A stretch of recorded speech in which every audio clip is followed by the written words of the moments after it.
Many centuries ago, there was a Taoist farmer whose horse ran away, and so his neighbors visited to console him. But with Taoist wisdom in mind, the farmer responded by saying, "Who knows what's good or bad?"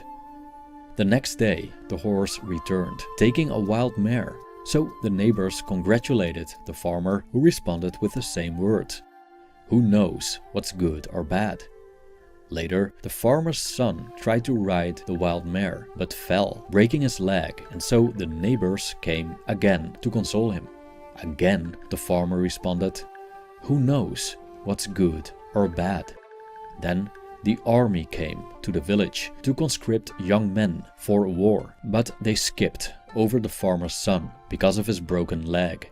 Happy and relieved, the neighbors congratulated the old farmer, but his response remained the same. Who knows what's good or bad? The story illustrates the paradox of control, in that we often try to control outcomes in our lives, thinking we know what is good or bad for us. Our attempts to control the course of events are often futile, as the outcomes we perceive as negative or positive may turn out to be the opposite over time. The story encourages us to adopt a more humble and accepting attitude toward the unpredictability of life and the interdependence of events.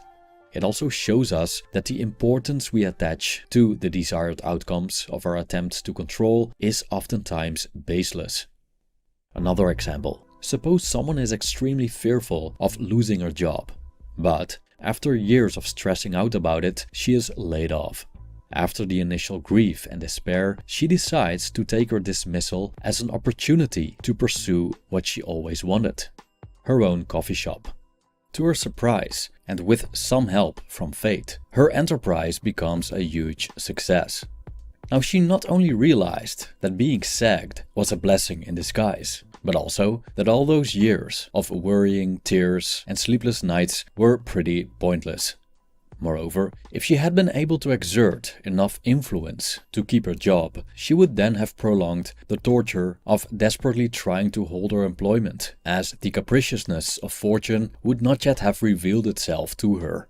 So what we perceive as fortunate may be unfortunate, and what we believe is unfortunate may be fortunate. There's no way of knowing beforehand, as life can only be understood backward. This idea may seem daunting. Will we ever make the right decision? We may not. But the positive side of being aware of the universe's unpredictability is that one might loosen one's grip on outside circumstances as a consequence.